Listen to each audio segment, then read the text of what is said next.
Have you ever heard your bones speak?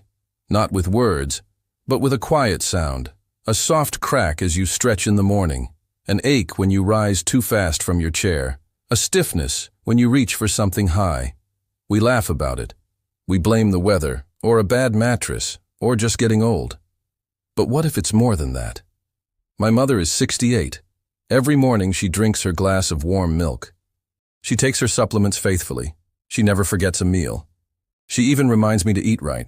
She does everything we are told is good for our bones. And yet, one morning, as simple as breathing, she bent down to pick up her watering can. No fall, no stumble, just a soft twist. And later that evening, she couldn't stand up without pain.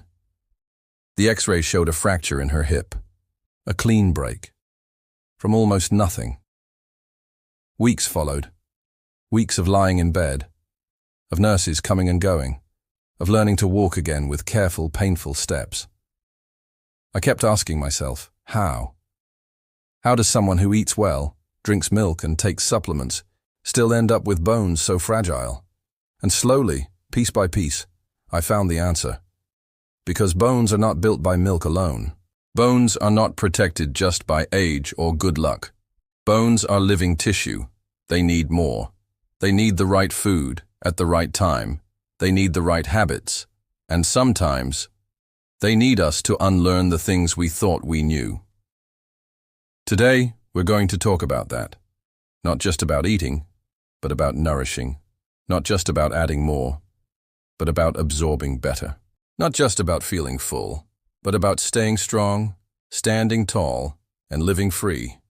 Because strength starts at the table, and it starts today. My mother lives in a quiet house just outside the city.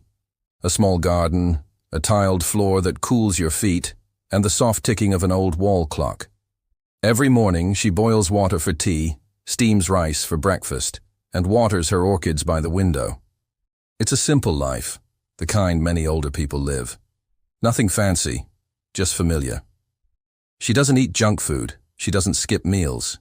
She eats fish when the market has it fresh, tofu when it's not, vegetables from a nearby farm, fruit when it's in season. By all appearances, she's doing everything right. And yet her bones told us a different story. When we found out she had osteoporosis, she was surprised. Honestly, so was I. We thought that kind of thing only happened to people who didn't take care of themselves. But that's the problem, isn't it?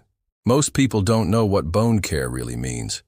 We're taught to drink milk, but we're not taught how calcium needs vitamin D to be absorbed. We're told to take supplements, but not that tea or coffee right after a meal can block the nutrients we just tried to take in. We're told to eat enough, but no one says what kind of enough matters most. So I started looking. I spoke to doctors. I read articles, papers, stories from other families like ours. And what I learned changed everything. That's why I'm sharing this story with you. Not as a doctor, not as a scientist, just as someone who loves her mom and doesn't want to wait for the next fracture to learn the truth. Because this isn't just about my mother. This is about your mom, your uncle, your grandmother, maybe even one day you. If we can understand what bones truly need, we can change the story before the break happens. And it starts very simply with what's on our plate. For most of her life, my mom thought drinking milk was enough. She wasn't wrong. Milk does have calcium, but what we didn't know was that calcium is just the beginning. Think of it like trying to build a house with only bricks, without cement, without the workers, without a proper foundation. Bricks don't hold. Bones need more than calcium. They need vitamin D to help absorb it. They need magnesium to keep the calcium in the right place, and they need protein to build the structure around the minerals. But here's the tricky part. Even when you eat all those things, your body might not use them, because timing matters, combinations matter, and small habits, like drinking strong tea right after lunch, can quietly undo everything. Let me tell you what my mum used to do. She would have fish and vegetables for lunch, healthy, balanced. Then within 5 minutes, she'd pour herself a hot cup of green tea. Every single day. We thought it was a good thing. But that tea, rich in tannins, was binding to the minerals in her food, making it harder for her body to absorb them. It was like she was putting good food in and locking the door before her body could use it. I didn't know that either. Most of us don't. We're told to take calcium pills, but no one says that without vitamin D, that calcium might just pass right through. We're told to avoid fat, but healthy fats actually help absorb vitamin D. We're told to eat less meat, but bones need protein too, just in the right amount. What changed for us was not adding more. It was learning to do it better. Now, my mum still eats her favorite foods, but she adds small fish with bones, like sardines or anchovies. She adds a handful of almonds. She takes a morning walk for sunlight, not for exercise, but for vitamin D. And she drinks her tea an hour later, not right after meals. Little shifts, nothing extreme. But everything changed. Because when you eat for your bones, you're not just feeding them. You're giving them what they need to stay alive, strong, and ready to carry you through the rest of your life. It didn't happen overnight, of course not. We didn't expect miracles. But after just a few weeks of small changes, something shifted. My mom used to complain about her back every afternoon. A dull ache, especially after standing too long. She thought it was just how aging worked. She'd quietly reach for the sofa, ease herself down, and rub her lower back without a word. But one afternoon, she was still standing, still chatting with the neighbor over the fence, still watering her orchids, lost in the sound of dripping water and birdsong. I asked her, "Are you okay?" She smiled and said, "Strangely, I haven't felt that pain today." And day by day, that feeling grew. Not dramatic, not sudden, but steady. She had more energy in the morning. She stood taller. She even walked a little faster on her way to the market. When we went back for a follow-up checkup 3 months later, the doctor looked at her scan, then at her chart, then raised his eyebrows and said, "Your bone density has improved.